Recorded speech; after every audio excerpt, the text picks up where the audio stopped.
Hello, students. Today we'll be discussing your chapter 9 of your book Computer System and Architecture by Maurice Mano. The topic is pipelining and vector processing. So, before we go for pipelining, let us first consider parallel processing.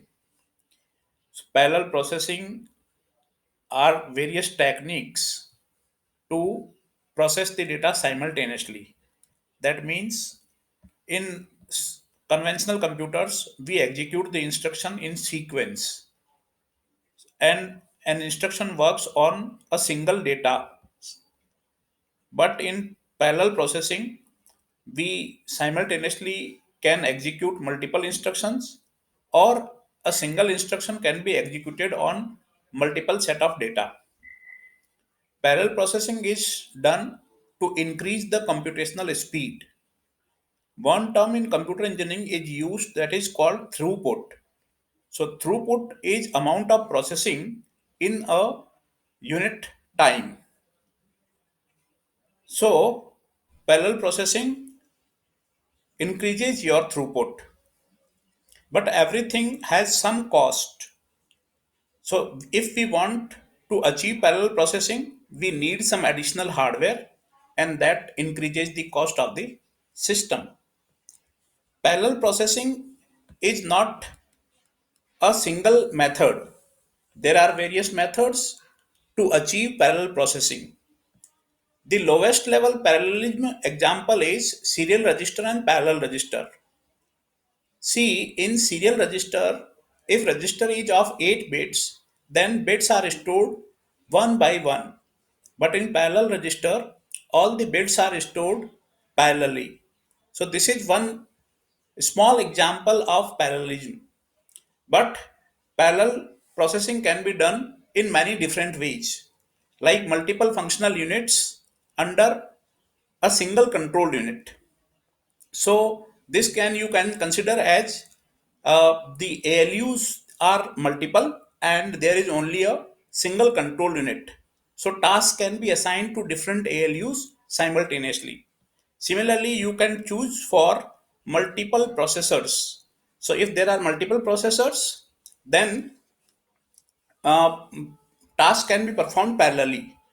Multiple computer system in distributed environment, the computers are kept apart from each other. They are different computers, but they can work on a single task. Similarly, in recent computers like my laptop, there is a concept of time sharing, which is handled by the operating system.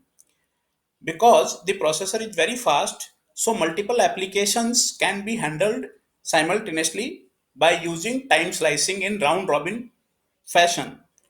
So time sharing is also one method of achieving parallelism. Pipelining, vector processing, and array processing are other methods of doing parallel processing, which we'll be studying in this chapter. So first we come to pipelining.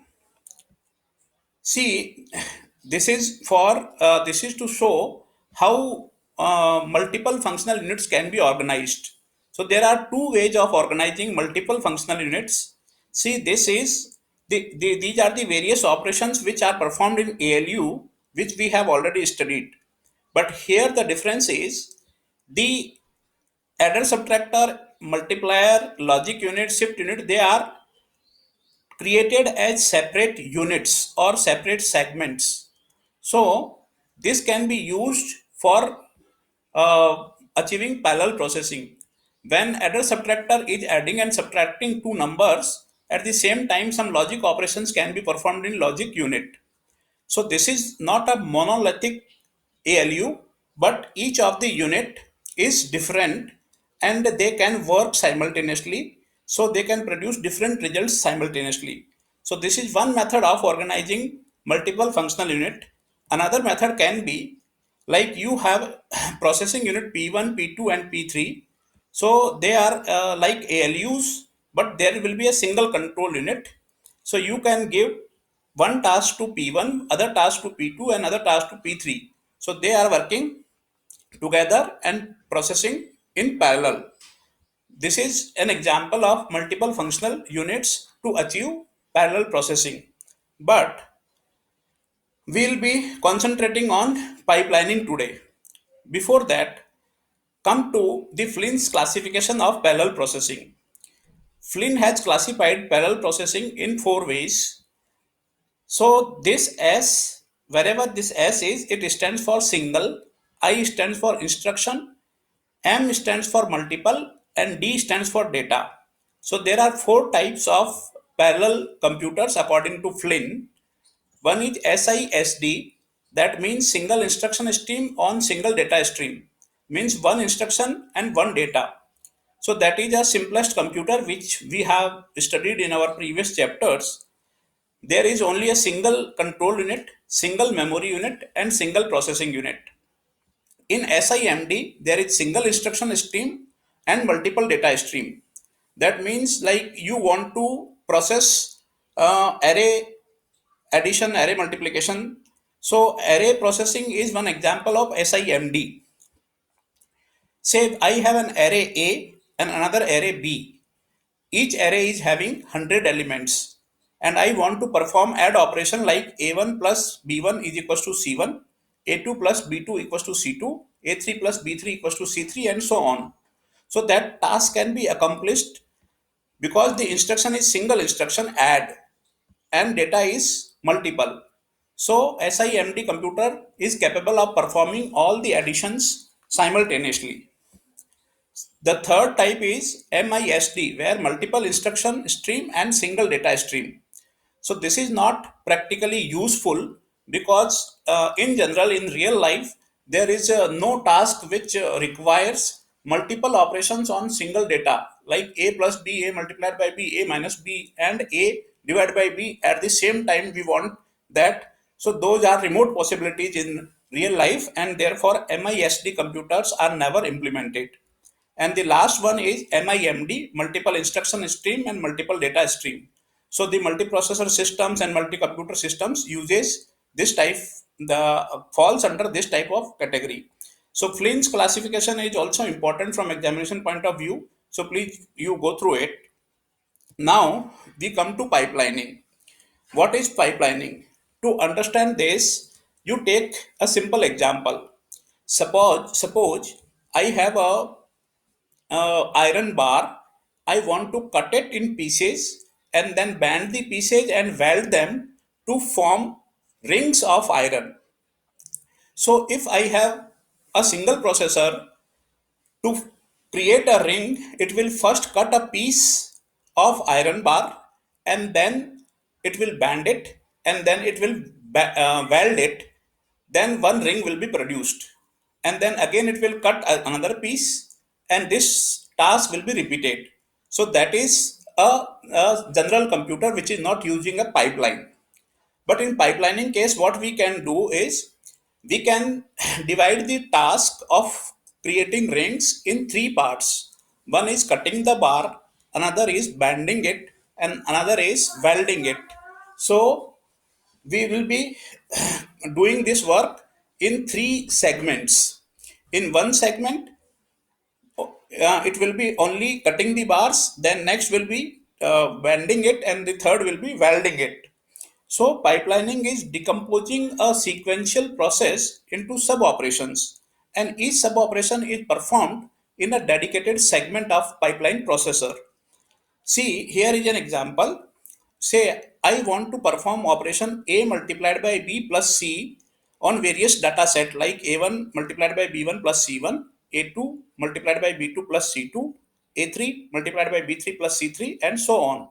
So I can do this work in a pipeline. Say my pipeline is having three segments. In first segment, only A and B are loaded to the registers. A is loaded to R1 and B is loaded to R2.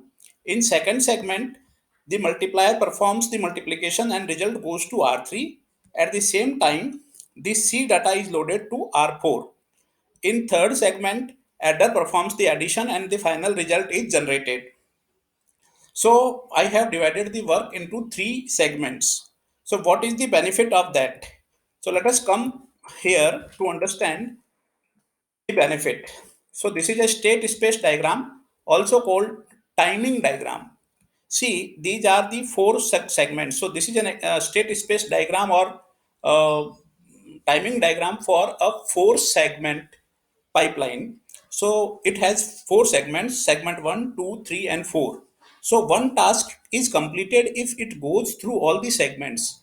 First is go to segment 1, say task T1. It goes to segment 1, then segment 2, then segment 3, then segment 4. And these are uh, the clock cycles. So in clock cycle 1, T1 is in segment 1. Then in clock cycle 2, T1 is in segment 2. In clock cycle 3, T1 is segment 3. In clock cycle 4, T1 in segment 4. And then the output is generated, task T1 is completed. Similarly, task T2 is completed in this way. At clock cycle 2, it is in segment 1 because segment 1 is free in clock cycle 2. Similarly, in third clock cycle, it goes to segment 2. In fourth clock cycle, it goes to segment 3 and so on. And in fifth clock cycle, task T2 is also completed. Now, see here, if I have k segments, like there are four segments, then the first output is generated after four clock cycles. After that, every clock cycle, one task is completed.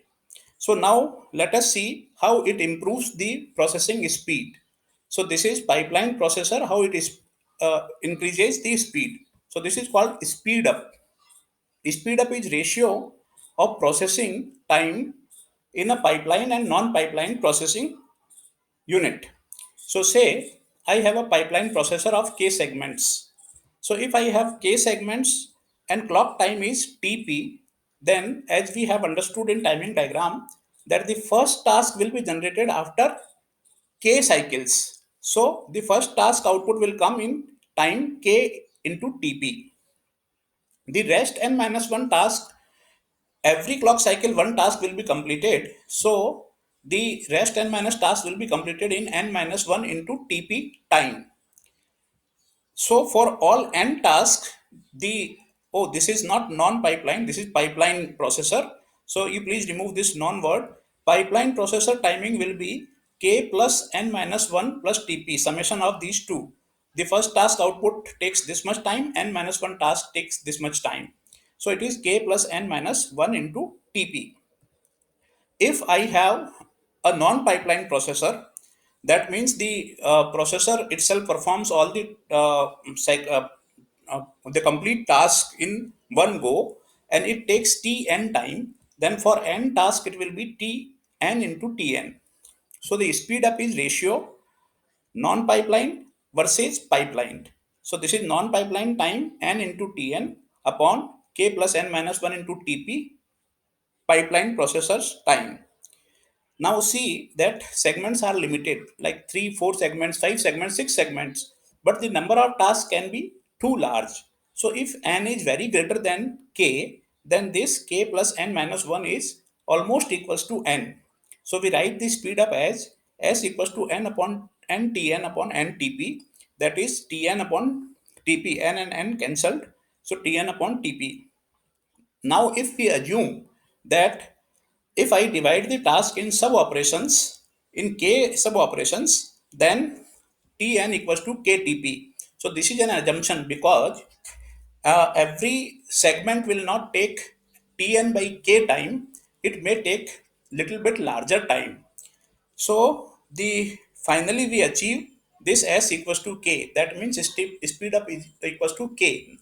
So the processing becomes k times faster in ideal situation.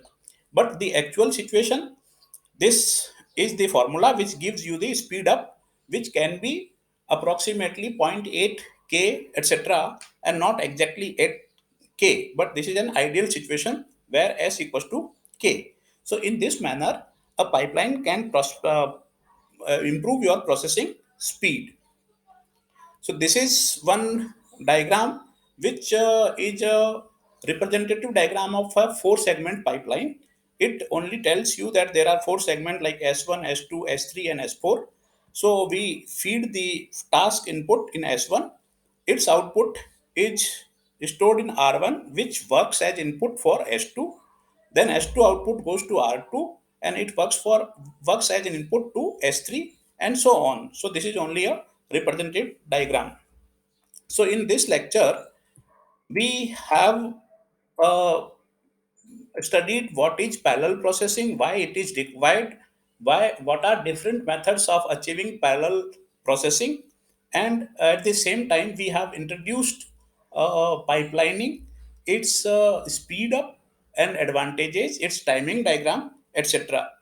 The discussion is based on the Computer System Architecture third edition book of Maurice Mano, published by Pearson Education. You kindly refer 9.1 and 9.2 sections of this book for this discussions. Thank you.